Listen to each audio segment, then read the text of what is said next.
మనుకుల వికాసంలో ప్రపంచంలో ఈ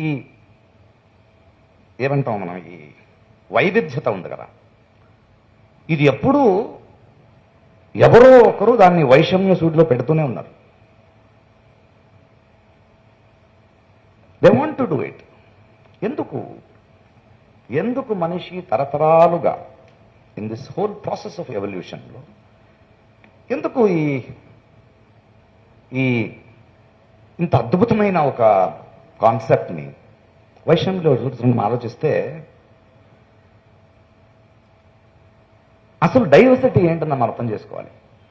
వైవిధ్యత ఏంటి, డైవర్స్ ఏంటి? ఇవాళ నన్ను పిలిపించింది కూడా అందుకే అనుకుంటా. ఎందుకంటే ప్రాయశः భారతదేశంలో ఉన్న ఈ వైరుధ్యత ఏముంది, ఈ డైవర్సిటీ ఏముంది, దాన్ని నాకన్నా అనుభవించిన వాళ్ళు ఎవరైనా ఉన్నారంటే నాకు కనపడట్లేదు.